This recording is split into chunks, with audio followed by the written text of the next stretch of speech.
Adventure, an unusual, exciting, and possibly dangerous activity, such as a trip or experience, or the excitement even produced by such an activity.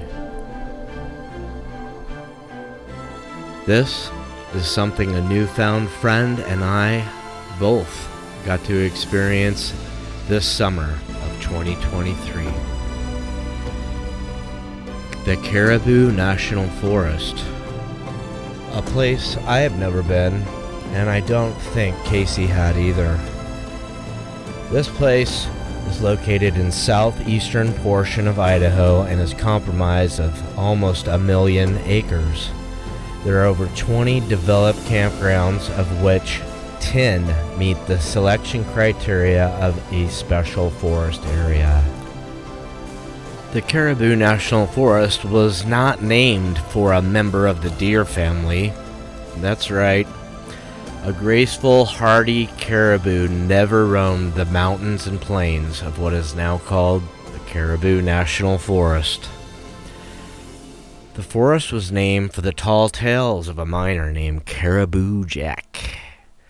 His real name was Jesse Fairchild, and in 1870, Caribou Jack and 2 fellow miners had discovered gold near what is now the Caribou Mountains.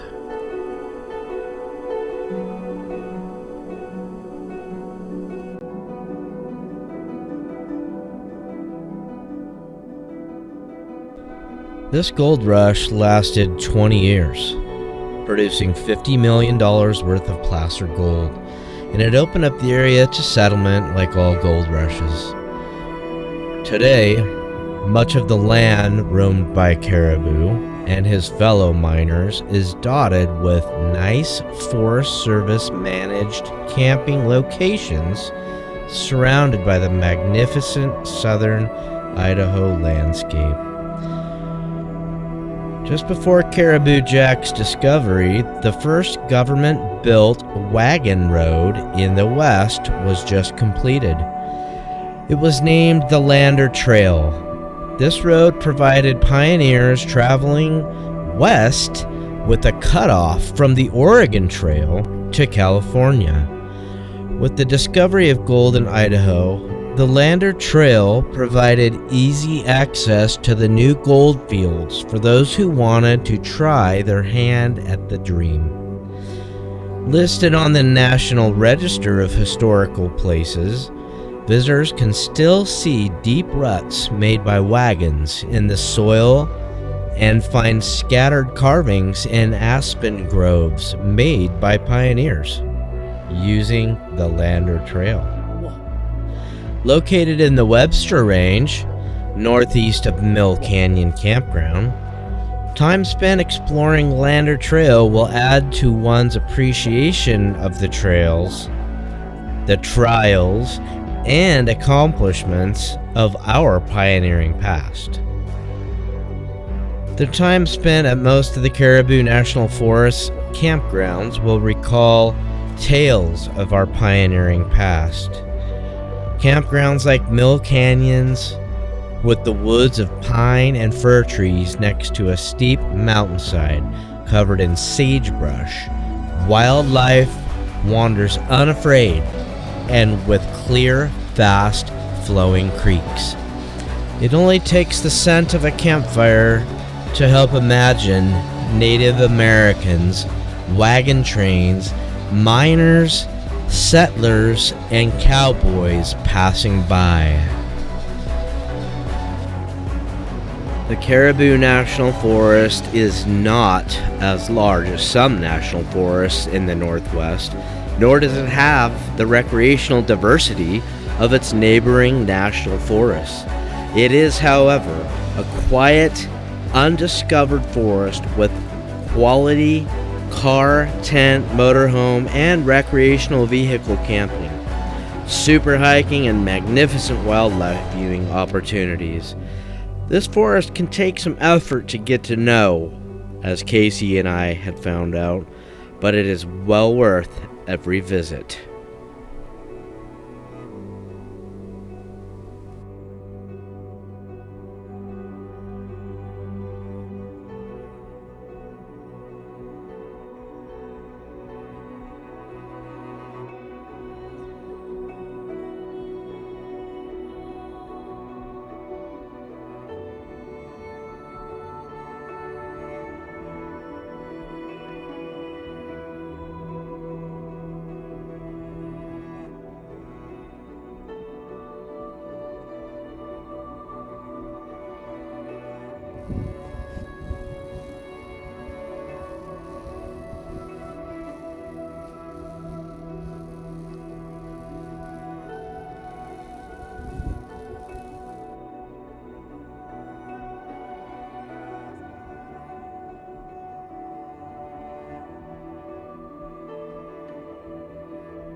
There's a brown one.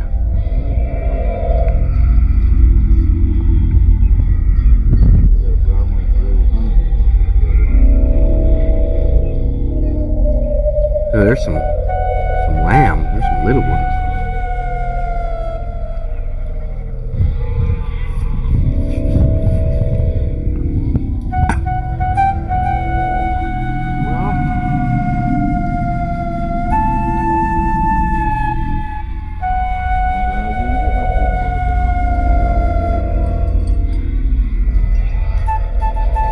Yeah, it's gonna smell like piss here real bad in just a second.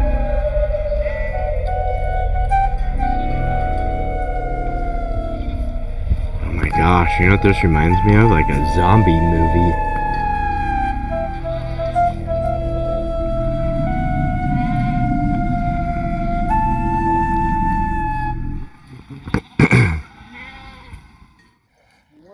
That's 2 brown ones with each other. 3, 4. Wonder what the one with the bell represents. Wonder what the one with the bell represents.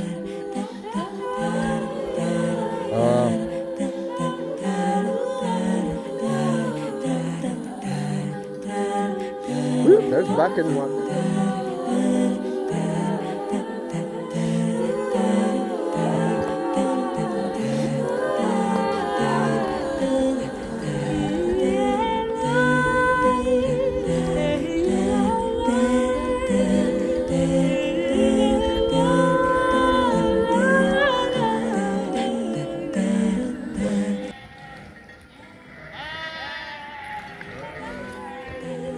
Bear.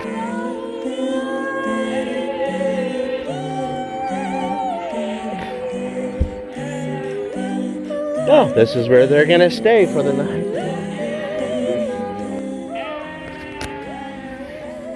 Get that sons of bitches out of here. You're dusting up my dinner. Oh shit, there they go. Whoa! Guess maybe you didn't hear me.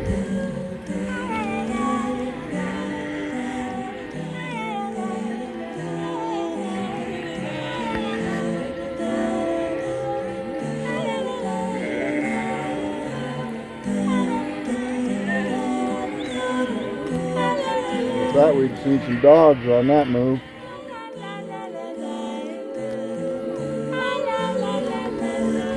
Look, they just start running for no reason. Julio and Oh yeah. He's not get even. them sons of bitches out of here. Not even on. Oh, there he is. Like, you got some cowboy soup over here? Hey, Oh, buddy. they have a little puppy over there. Don't worry, we're not hurting their sheep. Come on over, I'll give you a snack. Well, my box is over there. I don't know. Yeah. Yep.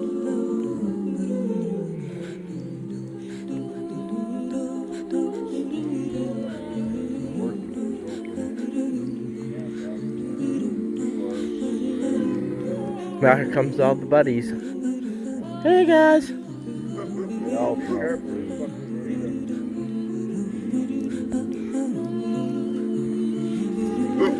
Yeah, we'll get it on film. You're fine. That was the second night Curtis, Casey, and I had ever camped or hung out together. Now, let's go back to the beginning. Casey and I's meeting was not by chance. We met at 10 Roof Tacos in Meridian for the very first time, getting together to talk about what was in store for us and how this had came about. A longtime family friend and the best massage therapist I've ever met was speaking to me one day about how her husband had drawn a moose tag and had never been involved. I, on the other hand, had been involved in numerous occasions, whether it be direct or indirect, of moose hunting. Upon talking about it a few different times with her early in the year, she had finally given up his phone number, and we had a few short, fleeting text messages between each other. Finally, we met. He had brought his youngest daughter, and we consumed very good tacos. How are we going to deal with this? How am I going to explain my character flaws? How am I going to see if this guy is someone I could actually hang out with, and if he could actually put up with me and my interesting issues? This is not about me, so we won't get into it. But I did have to let him know that I do have arthritis, and I've got a disease that is kind of debilitating, and I like to try to do things like this to help me get off the couch, stay moving, and do the things I love the most, like hunting especially, and fishing, camping, so on. Around the June 2023 time frame, we started texting back and forth a little more, chatting on the phone a little bit, even getting together to possibly look at some maps and check out some apps and things that I had come across and he had come across. It was time to start doing our electronic scouting and deciding on when we're going to drive 6.5 hours away, only on weekends, and try to make the best of our physical scouting time in order to just figure out this whole new area and forest that I had never even been in. The bugs, the sheep, the dust, and the most random things, including mosquitoes, the size of mosquitoes in Alaska, were the only complaints until we started going a little more often. Rain was in the forecast every time, and when you're at 7,000 and above feet, there is no true forecast, we found out. Here is where I get into our camping. Every time we went after that first weekend, it rained. We had no tent. We were tough guys, so to speak. I was hoping I was still. Sleeping on cots under the stars, which is completely fine with me, but always being in the rain. It caused a couple of issues, but I'm not gonna lie. I think that's part of the definition of adventure. Let our yearning take its time, find its place, we'll be fine. Find its place, we'll be fine. Let the rain wash us now and fall softly on the ground. Let our hearts be open wide and bear the tears that will not dry. Let the clouds disappear, carry the sorrow that we hold so dear. Let our yearning take its time, find its place, we'll be fine. Let the rain wash us now and fall.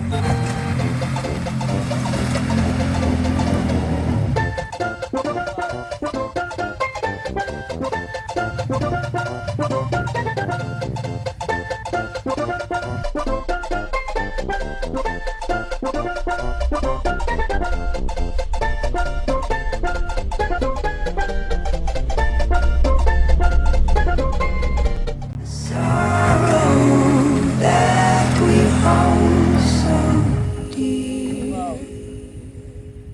Let our yearning take its time. Find its place. We'll be fine. Find its place. We'll be fine. Wash himself off after being in a mud hole.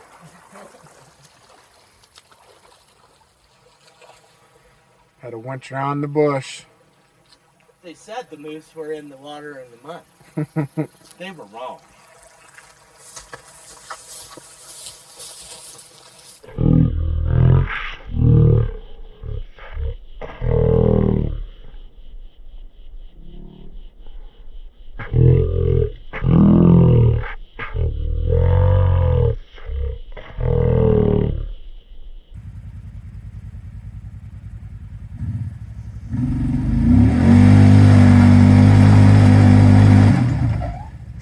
So just before that, Sasquatch had appeared out of the trees and showed us how to use the winch, as Casey explained. If you listen closely, you can hear him in that last video.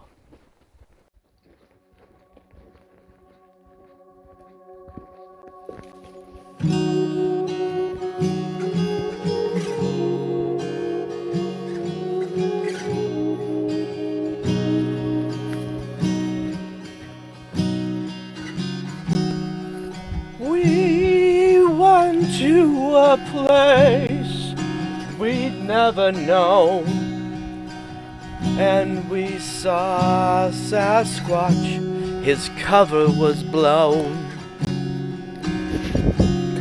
But in all fairness, we were doing a lot of hiking, and I did not do a tenth of the hiking that Casey did. As a matter of fact, Casey was going on weekends I didn't go. So, kudos to the big, strong dude, carrying lots of stuff, supplying me with a life straw when I needed a little bit of life. But I did have a lot of fun, and you'll hear thunder and lightning in this clip at the end, and I want to let you know, when you're at 9,000 feet where we were at, you get to hear and see some crazy things in thunder and lightning storms. And we were about 30 seconds away from witnessing a huge strike of lightning explode a tree for about 200 yards in every direction. Crazy as it may seem, we needed to jump in the side by side to get back to camp.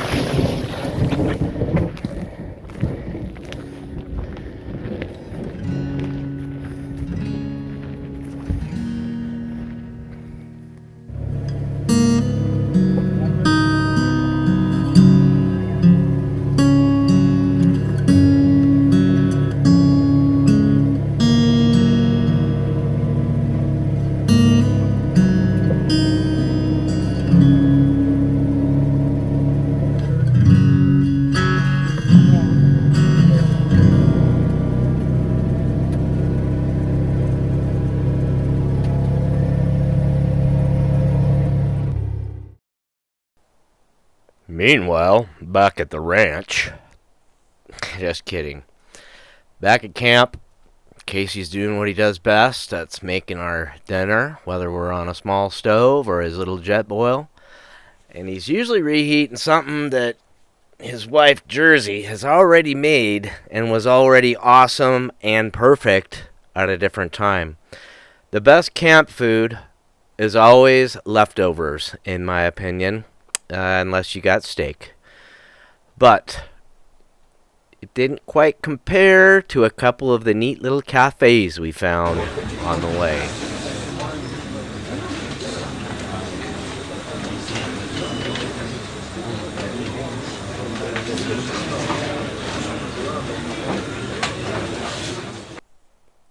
All in all, Labor Day weekend was not such a bust. We had actually done what we came to do. We traveled more roads that we couldn't travel before. We saw things that we thought were cool and could have seen again. And we were in situations that we didn't want to be in, but wouldn't necessarily not be in it again. We got to hang out and get a little closer, as with every trip. We got to learn each other a little better, see a few more things, and we may have even gotten to see Bullwinkle. The Bullwinkle we saw on this trip is another Bullwinkle we will see later.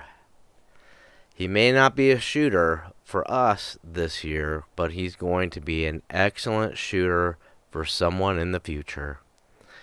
Enjoy a few of these pictures, and we'll say goodbye for this Labor Day weekend. And in the next chapter will be the hard, long 8-day hunt.